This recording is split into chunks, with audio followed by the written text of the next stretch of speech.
राम राम। कभी कभी आपके मन में ऐसा दया भाव होता है, कोई ऐसा गुण होता है जिसको जल्दी से दूसरा कोई पहचान नहीं पाता।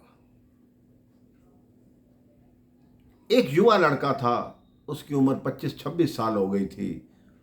वो पढ़ा लिखा था, लेकिन उसे कोई काम, कोई नौकरी नहीं मिल रही थी। उसने कहा, मैं कहां नौकरी ढूंढने जाऊं। उसका दोस्त था, वो उस राज्य के राजा का सेनापति था।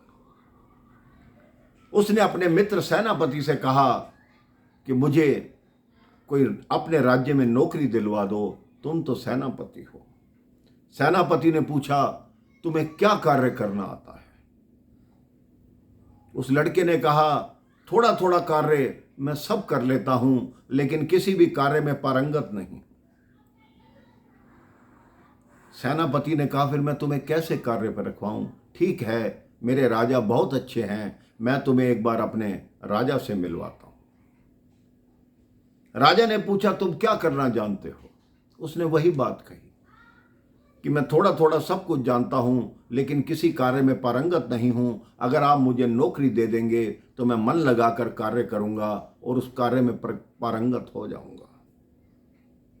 राजा ने कहा, इसको नौकरी पर रख लो और इसे घुड़साल में लगा दो, ये घोड़ों की देखभाल करेगा। अब उसे कोई काम नहीं होता था। घोड़ों की देखभाल करके थोड़ी देर में खाली हो जाए, राजा फिर देखे, अच्छा ये कार्य करो, बाजार हो आओ, ये ले आओ, बस इन्हीं कार्यों के लिए उसको रखा गया। कुछ दिनों बाद राजा ने अपने मंत्रियों से सलाह की कि एक ऐसा गांव है जिसने हमें 3 वर्ष से कर नहीं दिया, हम क्या करें, उनसे कर कैसे लिया जाए।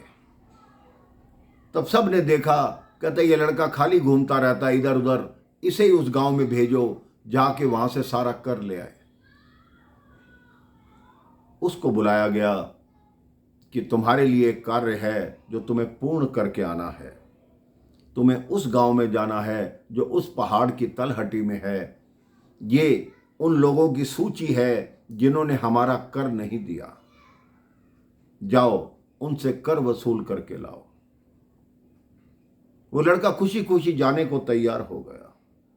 उसने राजा से पूछा, ठीक है महाराज, कोई ऐसी वस्तु बताइए जो आती बार आपके लिए लेता हूं। तो राजा ने हंसते हुए कहा, जाओ मेरे महल में घूम आओ और देखो, जिस चीज की कमी हो वो ले आना। तो लड़का सारे महल में घूमा, घोड़े पे सवार हुआ, उस गांव में पहुंच गया। वो गांव बहुत दूर था।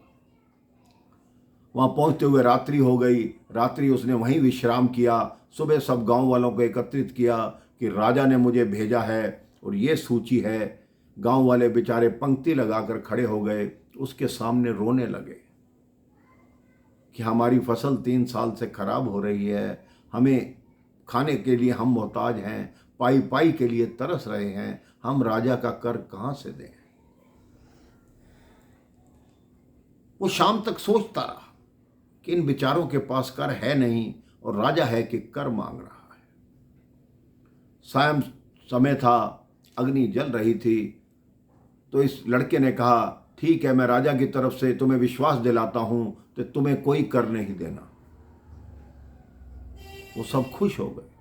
वो कहते हैं, कैसे कर नहीं देना? जो हमारे कागज हैं वो राजा के पास हैं, जिसमें हमारे अंगूठे लगे हुए हैं, हम वो क्या करेंगे? उस लड़के ने सारे कागज निकाले और अग्नि में जला दिए। कह रहे, तुम्हारे कागज भी खत्म, तुमने राजा को कर नहीं देना। सारा गांव प्रसन्नता से झूमने लगा। उस गांव में उस रात बहुत बड़ा उत्सव हुआ और कहा, हमारी ढेरों दुआएं, हमारे आशीर्वाद राजा के लिए हैं। ऐसा राजा हमने कभी नहीं देखा।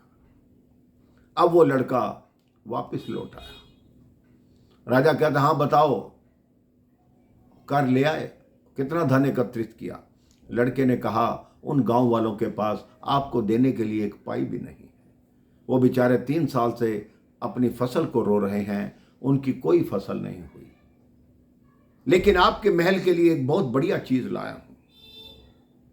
राजा ने कहा, क्या लाए हो? कहते, इस महल में दुआओं की और आशीर्वाद की कमी थी, वो मैं लेकर आया हूं। राजा ने उसकी बात को मजाक में उड़ा दिया कि गांव वाले पहले भी कर नहीं दे रहे थे, अब भी नहीं देंगे, कोई बात नहीं। कुछ दिनों बाद उस राज्य पर आक्रमण हो गया। बाहर के सारे राजाओं ने राजा को बंदी बनाने की कोशिश की। वो लड़का उस समय वहीं उपस्थित था। उसने राजा को और उसके परिवार को घोड़ों पे सवार किया। राजा कह रहा है, कहाँ ले जा रहे हो? वो लड़का बोला, मैं आपको बचाऊंगा। आपके परिवार की सुरक्षा जितनी आप नहीं करोगे, जितनी वही गांव वाले करेंगे जिन्होंने आपको 3 वर्ष का कर नहीं दिया था। वो राजा को लेकर वहां पहुंचा।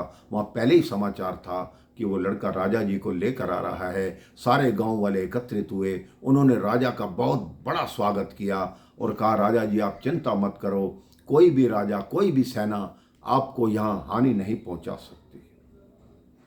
कुछ दिनों में स्थिति सामान्य हुई। राजा फिर बलशाली हुआ।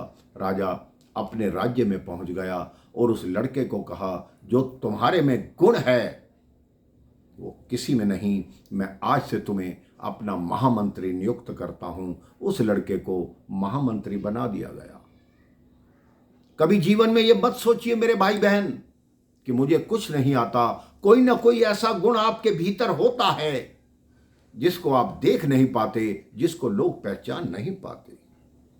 जब आपका मन भगवान के चरणों में होगा तभी आपका जीवन खुशी से भरा हुआ होगा, तभी आपके गुण लोगों को दिखाई देंगे, तभी आपका नाम इस संसार में उज्जवल होगा। राम राम, जय श्री राम।